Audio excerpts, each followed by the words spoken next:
Bienvenidos a Generando Conversaciones, un ciclo de conversaciones que arrancamos hoy hablando de la transición eléctrica, la transición energética. Invitados de hoy. Bueno, y además esto primero quiero conversar que esto es una alianza que hacemos con la Asociación de Generadoras de Chile.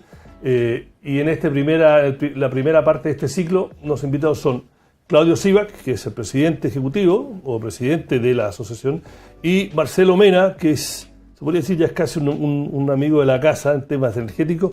Es actualmente el CEO de Methane Hub, que es, después lo va a explicar bien él, porque si no yo voy a meter las patas, y exministro de Medio Ambiente. Gracias a ambos por ser parte de este ciclo. Encantado.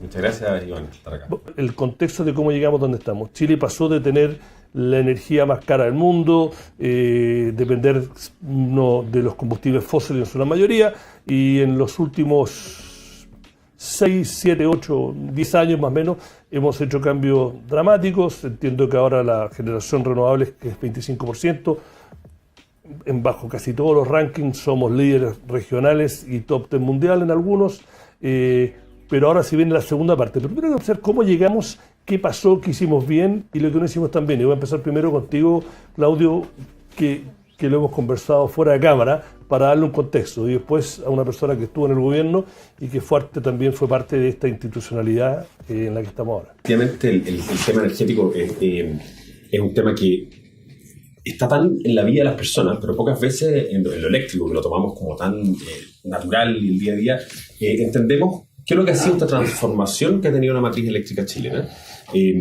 Nuestra matriz eléctrica pasó, como tú describías, hace 20, 30 años, era una matriz fuertemente de dos componentes, hidroeléctrica, y todo lo que no lográbamos compensar hidroeléctricamente lo hacíamos con térmica.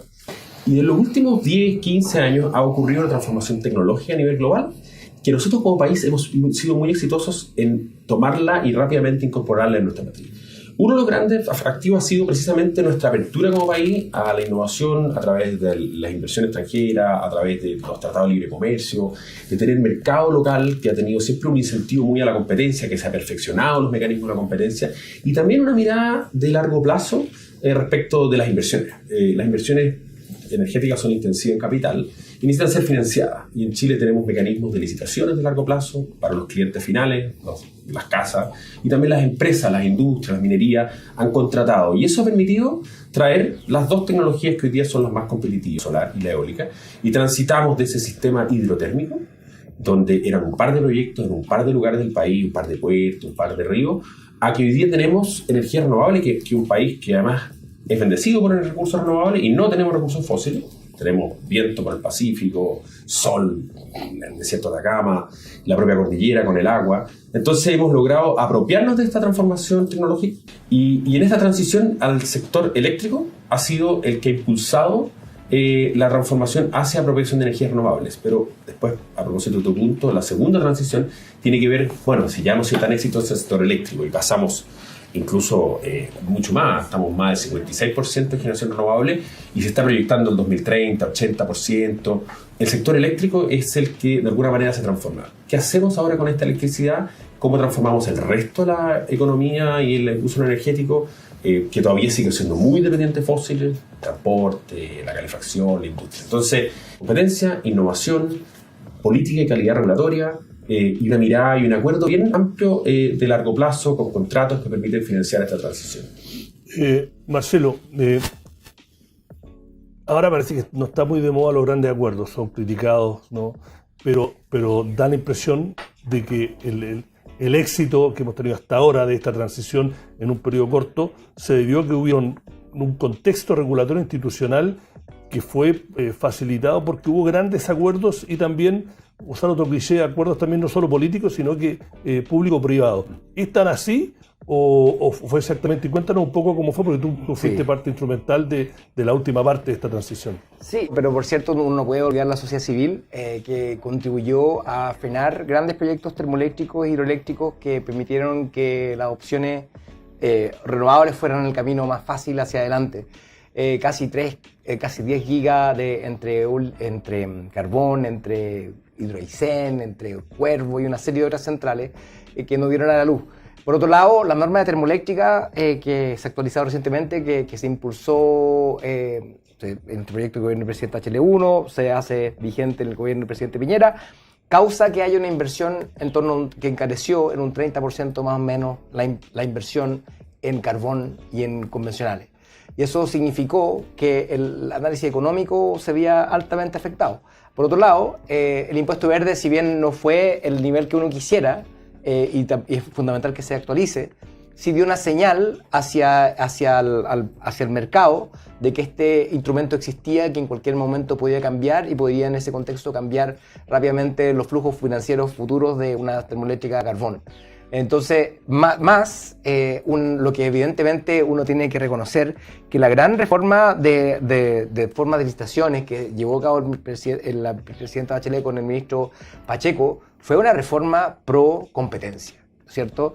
Si uno va a la historia, las licitaciones de clientes regulados 2013 cerraron con precios estratosféricos porque no se permitió necesariamente que entraran nuevos actores y fueron reglas hechas de cierta forma hacia los incumbentes, que en el fondo bloquearon la entrada de las renovables como insurgentes. Y el hecho de que pudieran licitar por horarios también. Ese cambio fundamental fue lo que permitió que entren entonces las renovables y pasa una gran cantidad de habilitación de energías renovables que lleva a que tengamos en torno al 70% peak horario en renovables y que hoy día sea un 33%. Pero lo que está pasando hoy día, este segundo tiempo, es como no replicar los errores del pasado, en el sentido que sabemos hoy día que las centrales fotovoltaicas son altamente, las más baratas por lejos, pero ese éxito también está inhibiendo la penetración de energía solar de concentración, de baterías eléctricas, entonces no se premió el mérito de cómo era capaz de poder despachar esa energía y por tanto nos quedamos con un tope de grandes renovables de día con costos marginales cerca a cero y de noche vuelve la energía convencional a determinar el precio de la energía que pagamos. Y por lo tanto, esta nueva licitación que hizo el gobierno es una señal de un giro con respecto a la licitación de baterías, que permitir que la energía del sol que sobra sea aprovechada de noche a través de las baterías que suministren energía cuando no hay sol.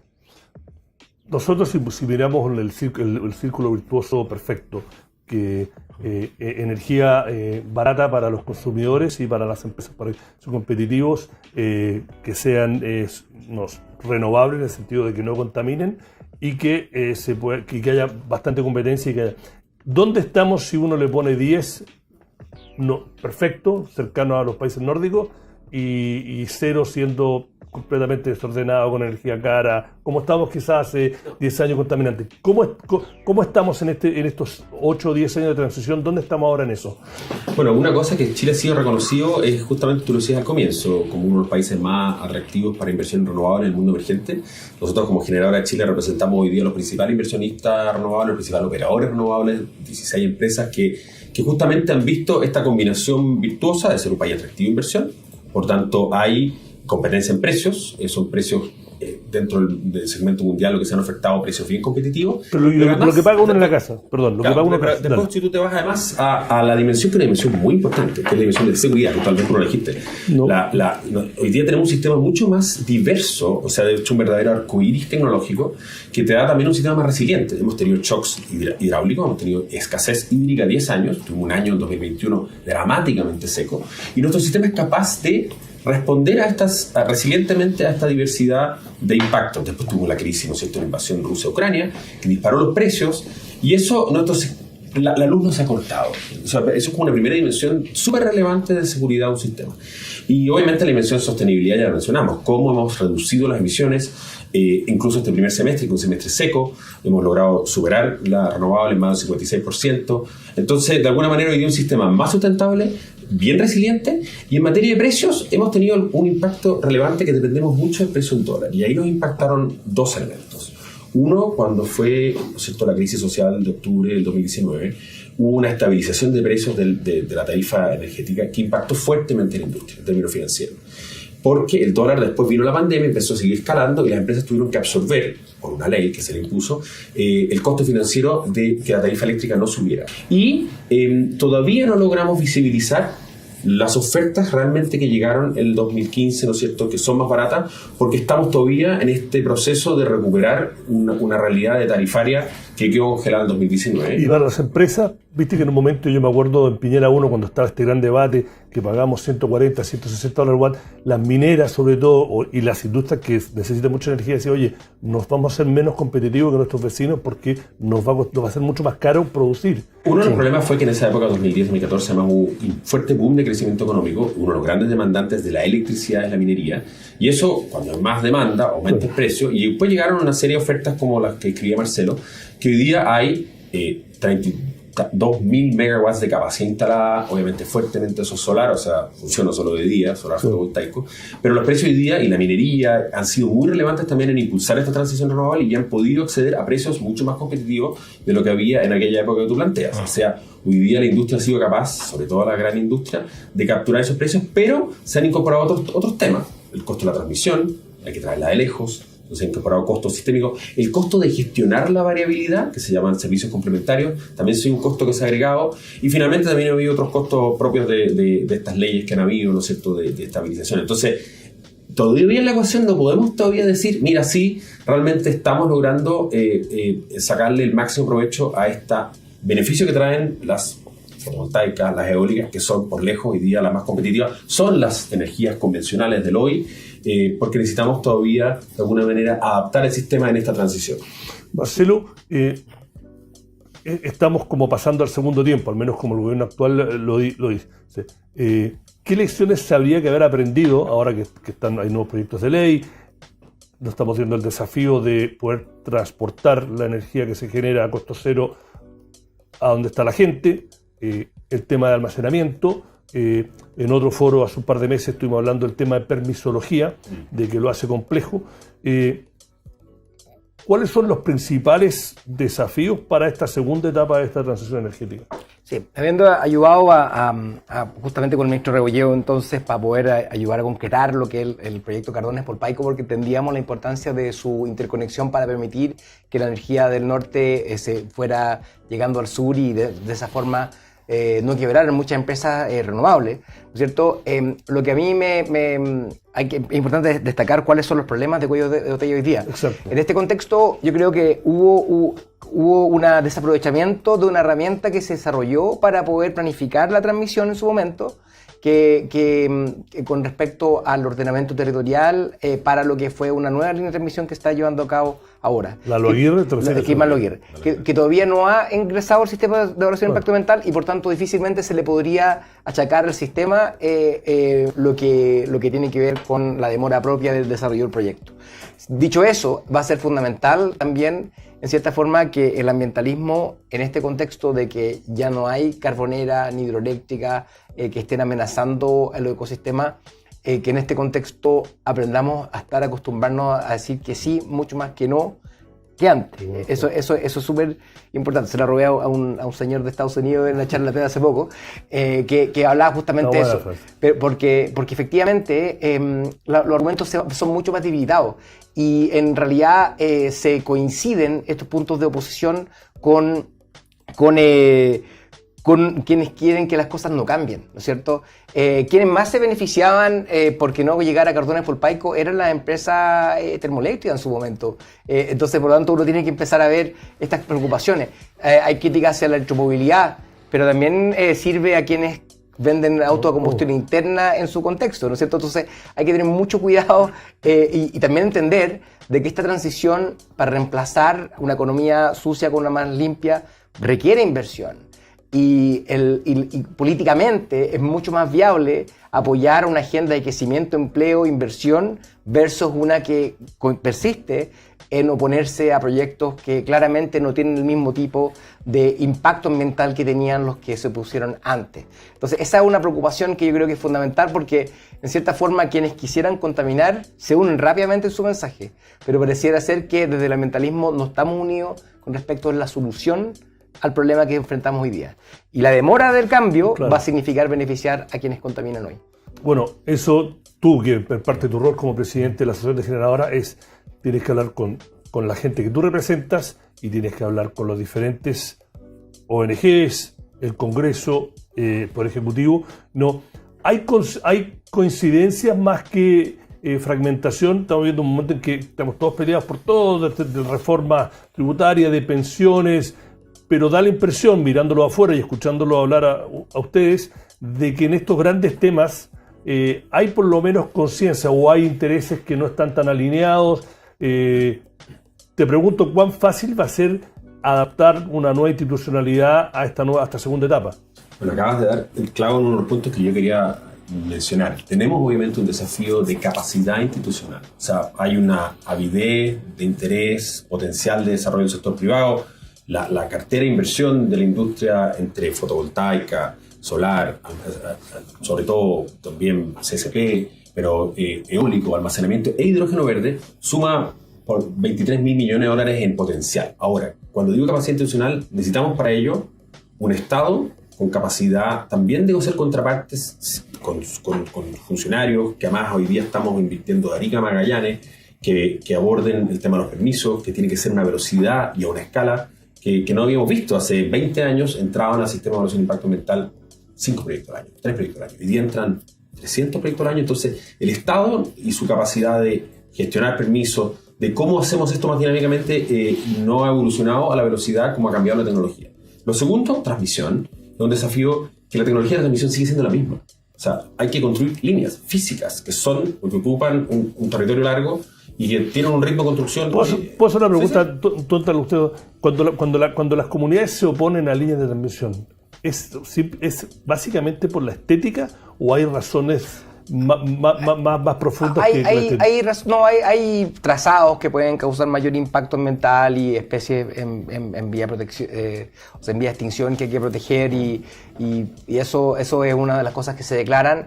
El proyecto Cardones Polpaico, una vez abordados esos temas, la forma en la cual se hace la construcción, gran parte con helicóptero, no una tabla rasa de árboles, sino que más bien una cosa bien precisa, ¿no es cierto? Hubo gente que murió, de hecho, en accidentes por los helicópteros. Se hizo un gran esfuerzo para minimizar ese impacto.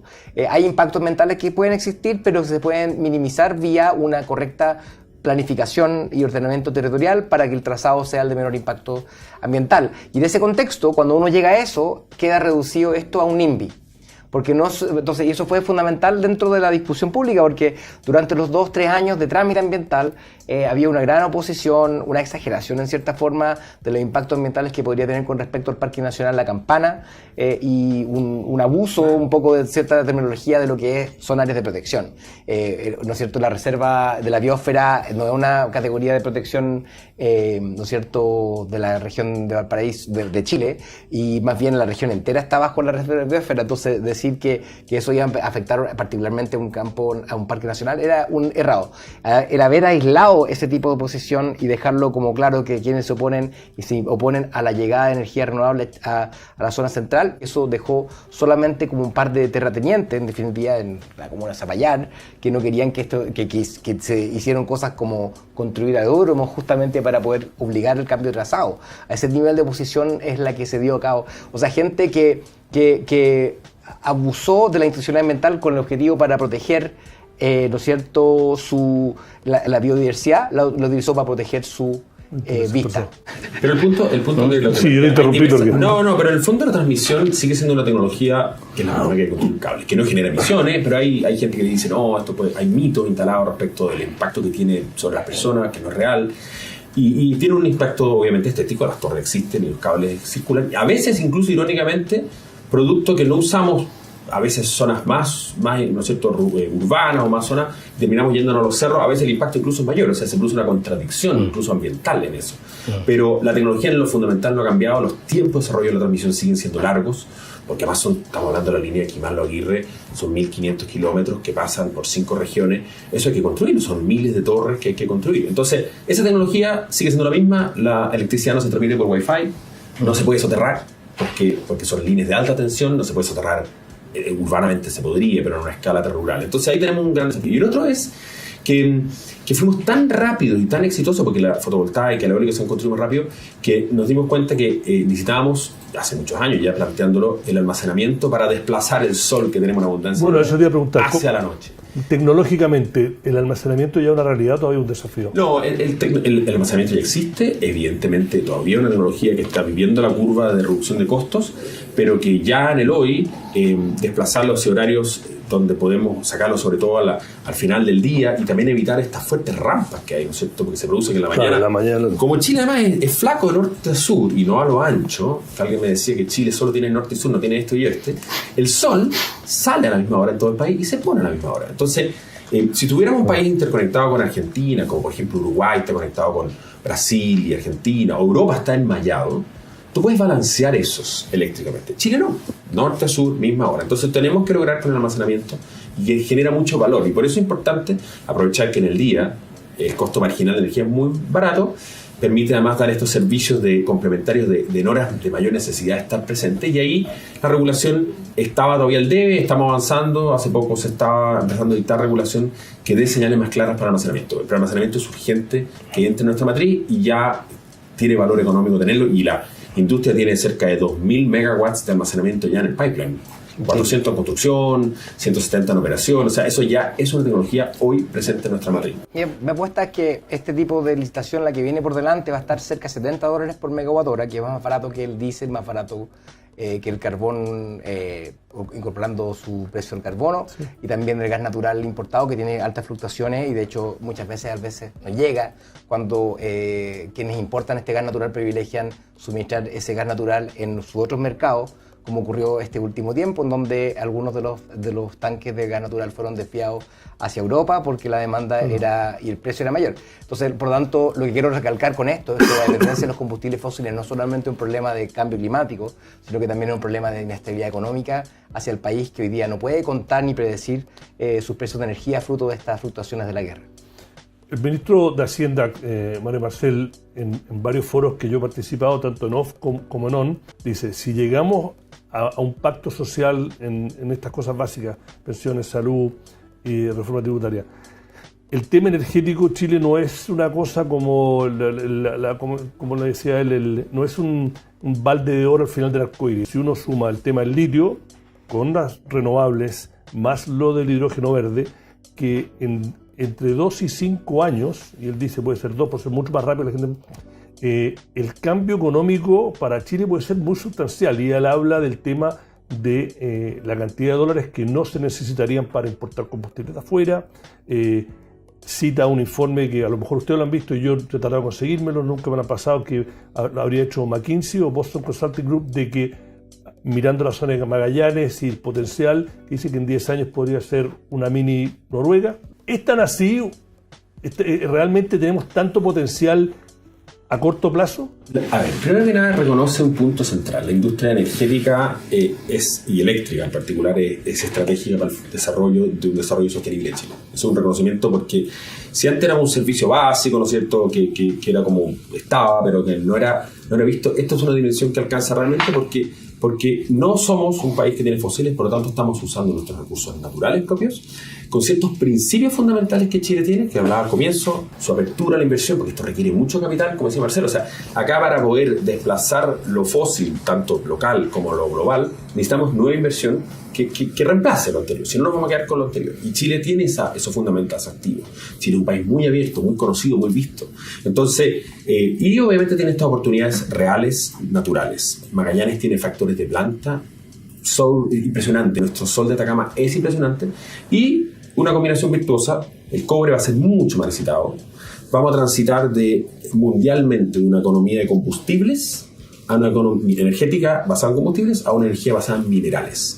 Porque el litio es un mineral, el cobre que se necesita para los cables es un mineral, la transformación de eso va a ser clave para la transición global, no solamente la de Chile. Y el mismo Chile, con su cobre, va a requerir como insumo, además, cobre que va a venderlo al mundo, que está muy demandado, que tenga baja emisión. Entonces también es el círculo virtuoso para nuestra propia minería que ha impulsado esta parte. Entonces, esa combinación es real hoy día. La minería hoy día está pidiendo contratos renovables que están impulsando más inversión porque quiere llevar ese cobre al mundo, y la demanda de cobre va a ser necesaria para la transición global.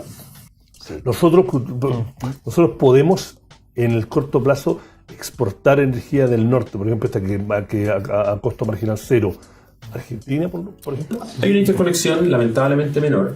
Tenemos que recordar que nuestra cordillera es muy grande, las distancias son grandes, pero la interconexión regional es súper relevante y hemos avanzado poco. Latinoamérica es un continente en general poco interconectado. Tenemos las interconexiones de gas, pero eléctricamente nos ayudaría a complementar los recursos renovables de cada país y las temporadas y el niño-niña. Y pasa lo mismo en Magallanes, ¿no es cierto? Que donde todos los proyectos que se han evaluado son proyectos que no consideran una posible interconexión con Argentina, lo que es una locura, ¿no es cierto? Entonces, claramente es fundamental que Argentina tenga una estabilidad económica y predictibilidad hacia el tipo de financiamiento, de manera que la rentabilidad no tenga un muro en la frontera con Argentina, sino que realmente tenga una capacidad de integración mayor, porque lo que ocurre es que Magallanes no está integrado al resto de Chile y por tanto todo el exceso de energía que va a poder generar va a tener que ser transformado en el hidrógeno verde, pero en realidad pareciera ser mucho más eficiente también que se pudiera vender, ¿no es cierto?, eso hacia adelante. Lo importante en ese contexto es que el hidrógeno verde puede, tal cual dice el ministro Marcel, ser el nuevo salitre. De hecho, el proceso de Haber-Bosch, que fue el que dejó obsoleto el guano de Chile para el nitrato, es el mismo que puede utilizarse para hoy día hacer, ¿no es cierto?, hidrógeno verde, amoníaco verde, y posteriormente reemplazar esa urea o fertilizante en el norte de Chile, pero con su sol en vez de con sus animales, ¿no es cierto?, sus aves.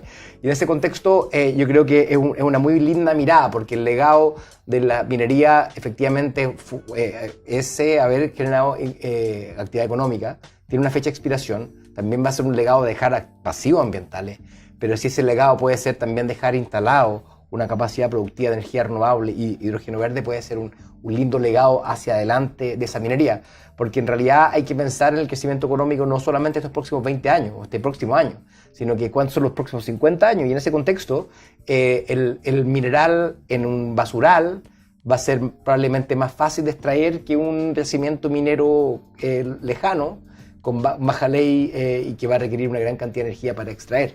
Así que Chile, si quiere ser relevante en ese mercado digamos, energético vía procesos de suministro de minerales, también va a tener que ser una parte importante de lo que es el hidrógeno verde hacia adelante. Ahora, Biden con su subsidio va a poner una cosa bien difícil hacia adelante, y quiero hacer un comentario con respecto y los errores que ha cometido el gobierno con respecto al comercio internacional.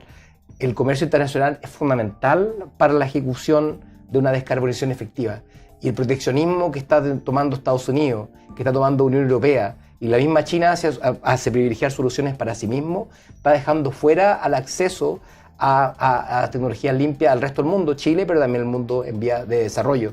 Y la curva de baja de costos de energía que hemos visto con tantas veces, yo no la quería actualizar, porque el año 2022 hubo un alza de precio de energía renovable, claro, justamente porque no tenemos una integración comercial. Pero, por ejemplo, cuando tú tienes un contrato de activación económica con subsidios fiscales importantes y tú solamente privilegias tu industria o te juntas y acaparas una gran cantidad de tecnología, eso va a encarecer el acceso a otros y eso va a frenar la velocidad de la descarbonización. Hoy día, Chile, que tenía una tremenda oportunidad que tú planteas, no podemos desconocer que tiene una competencia obviamente muy grande en África, los países proteccionistas, pero hay que mirar de nuevo también que Europa nos ha venido a mirar, está muy interesado. Entonces, la oportunidad es hoy de hacerlo, pero eso requiere estar a la altura de mantener estos principios. Y estar alineado de que este es el camino a seguir. La conciencia energética de Chile, ¿es tan así o es de la boca para afuera? Me refiero a todos los stakeholders, desde las empresas, los políticos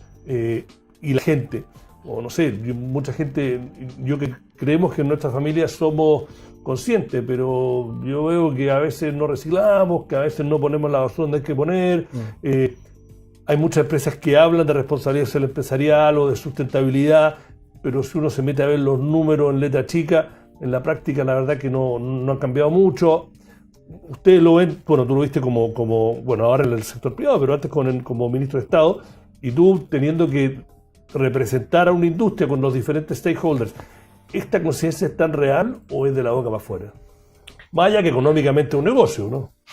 Yo puedo hablar de, obviamente, dificulto pensar que hay una industria hoy día de producción de un bien que es la electricidad que esté más alineada con esta visión de desarrollo sostenible y que además incorpore Chile de norte a sur. Claro, pero cuando tú vas al Congreso, está bien, pero cuando hacen estudios a nivel de consumidor, etcétera. Ahora, para allá voy. Perdón. Uno de los desafíos es, llamémoslo global, de desarrollo bueno para el planeta, que las ciudades van a tener electromovilidad o van a reemplazar los combustibles que se usan para calefaccionar, o las industrias, como que es comprensible a nivel planetario o empresarial. ¿Cómo hacemos que esa buena noticia sea también una buena noticia para las personas que viven en los territorios donde se van a producir esta energía renovable, donde se producen? O sea, ¿qué significa el cambio de calidad de vida de ellos? ¿Cómo significa bienestar? Y ese bienestar para mucha de la gente va a estar conectado, que sea competitivo en precios, que sea asequible la tecnología transformacional, o sea, que pueda reemplazar la leña que hoy día usa para calefaccionar por un split calefactor, que pueda entender de que esto sea un combustible asequible y seguro. Y ese cambio de bienestar hay que todavía, y mediado por otros, por ejemplo la distribución eléctrica, que finalmente es que llega a la casa, que sea confiable, que sea seguro. Eso es como lo primero que la gente siente. Y ahí todavía tenemos brechas en la calidad de servicio, brechas de equidad, en el costo, y es un desafío relevante para que la gente diga, sí, esto es propio. Y lo mismo pasa en las comunidades, que las comunidades digan, mira, estos proyectos fueron parte de un nuevo bienestar en el territorio, y que las industrias lo estamos trabajando, pero claramente va a ser unos grandes desafíos del futuro, ser una buena noticia para el planeta, para las ciudades y para las comunidades. Yo te pregunto la misma pregunta, pero de la perspectiva política. ¿Es un tema que, por ejemplo, te gana votos a la hora de ir a elecciones? Yo creo que sí, pero hay que hacerlo bien. Entonces, por ejemplo, si uno mira de verdad el ejemplo altamente subsidiado versus el ejemplo no subsidiado. Chile construyó 30% de su matriz renovable en una década sin un subsidio estatal. Tiene la mayor flota de buses eléctricos fuera de China sin ningún subsidio. Tenemos taxi eléctricos y Uber eléctricos que funcionan al igual que sistema de logística sin subsidio alguno. ¿Por qué? Porque es más barato. Y así también tenemos una explosión de compra de bombas de calor, aire acondicionado para poder reemplazar la leña contaminante que es muy por sobre las tasas de Europa. Si nosotros somos capaces de alinear este interés ambiental, normas y más los costos energéticos más baratos, la gente va a adoptar esta medida en forma espontánea. Yo creo que esta cuestión hay una alta preocupación que es real de los chilenos y también se puede manifestar efectivamente de que hoy día estamos reemplazando nuestra matriz de calefacción más rápido que otros lugares porque hay problemas que tenemos que enfrentar y porque al mismo tiempo les sale más barato. Entonces, yo creo que esa elección de Chile es bien positiva porque es un modelo replicable, porque los estados nunca van a tener el nivel de financiamiento que algunas de las potencias han establecido para su descarbonización. El modelo real es cómo poder dar vuelta a esta ecuación constante de que es más barato invertir, pero vas a ahorrar a la larga. Y eso el sistema financiero en Chile lo ha empezado a enfrentar y resolver. Hoy día yo he conversado inicias veces con los conductores de Uber. El conductor de Uber paga 300 lucas más por una cuota y se ahorra 400 lucas en la benzina al mes, le sale, le renta, le da lo mismo. Entonces, en el fondo hay un problema de juntar un financiamiento con un ahorro y resolver esta ecuación. Lo hicimos para los buses eléctricos y así tenemos que hacerlo para otro tipo de modelos de negocio en donde simplemente contaminar menos va a ser más barato. Lo podemos hacer también con el tema de techos solares, si es que realmente ponemos un incentivo. Así que tengo la esperanza de que en Chile hay un modelo a replicar y que no va a requerir trillones de dólares para resolver el problema climático. La última pregunta, primero a ti, Claudio. Mañana te dan poderes plenipotenciarios absolutos, 3 cosas que deberíamos hacer urgente para avanzar rápido en esta transición. Yo creo que efectivamente una modernización del Estado en una dimensión de poder atraer capital y talento humano. Creo que hoy día necesitamos muchas manos, necesitamos un mejor Estado. Creo que sea una verdadera alianza público-privada, como lo fue, por ejemplo, alguna época atrás cuando se hicieron las grandes concesiones. ¿Cierto? ¿Te acuerdas que sí, el país como que se unió y dijo autopista, doble vía, Santiago a La Serena? Tenemos que tener una alianza público-privada donde haya un Estado al frente y junto con la empresa privada desarrollando esta transición juntos. Yo creo que ahí necesitamos hacer eso y es un desafío. Y ese Estado, tanto en el capital humano, en su capacidad también de resolver los permisos, creo que es el primer punto. El segundo punto es efectivamente lograr una educación energética, un concilio de construcción de consenso territorial, de que aquí estamos juntos en esto. O sea, esto que en el territorio podamos hacer que esto sea una buena noticia. ¿Qué significa eso? Desarrollo local de proveedores, transformar, crear valor compartido en las escuelas técnicas en Taltal o en la María Elena o en la zona de Mayé, donde estamos desarrollando proyectos, y que realmente haya una alianza sociedad civil, comunidades con la industria energética. Y finalmente, transformar las ciudades, transformar que esto sea bienestar llevado a millones de personas. Y eso creo que transforme efectivamente cómo se vive en la casa la energía, que sea, ojalá, efectivo, que puedan percibir ese bienestar, menor contaminación, casas mejor aisladas, que eso signifique bienestar, que la gente diga, oye, sí, cambió mi vida cotidiana, cambió mi vida como me muevo. Y eso es energía al final, como cocino, como me ducho, como calefacciono y cómo me muevo. Eso sería como realmente el futuro promisorio y potente que desearía si tendría esos poderes plenipotenciarios que tú planteas. Bueno, yo voy a hacer la pregunta un poquito diferente. Si volvieras a ser ministro de Medio Ambiente y tuvieses tres cosas que podrías hacer con mayoría del Congreso que te lo aprueban al tiro. No me interesa, pero sí, yo creo que el tema de los impuestos específicos, resolverlo, y como va a presentar el gobierno un impuesto correctivo, va a ser una forma de poder avanzar en eso. Hoy día el diésel, que contamina gran parte de las ciudades de Chile y que es lo que da ese tinte oscuro de nuestro horizonte en una ciudad como Santiago en invierno, paga un cuarto del impuesto específico que la gasolina. Si puede igualarse y al mismo tiempo esa recaudación mayor utilizarse para una mayor electromovilidad en distintos tipos de uso, eso va a ser una solución positiva. También al mismo tiempo subsidiar directamente a las personas que puedan ver afectado su costo de vida por esta misma razón. Pero hoy día lo que estamos haciendo con esto es subsidiar a esa 4x4 diésel que descontó de impuesto a algún empresario por mano de incentivos económicos que hemos establecido. Así que yo creo que esa es la pelea más importante, pero lo que uno tiene que empezar a decirles es que no un impuesto al combustible, es un impuesto a la contaminación. Y si queremos ciudades más limpias, va a ser esa la solución más fácil, porque ya tenemos todos los incentivos a seguir contaminando. Bueno, todo lo bueno tiene que llegar a su fin. Este ha sido el primer capítulo de un ciclo de conversaciones, Generando Conversaciones, que es una alianza entre el Mostrador Semanal y la Asociación de Generadores de Chile. Marcelo Mena, Claudio Sivas, gracias por estar acá. Sé que estás apurado, así que gracias por la paciencia. Y los que nos están viendo en su teléfono, en su plataforma, van a haber 4, así que por las próximas 4 semanas síganse en este espacio.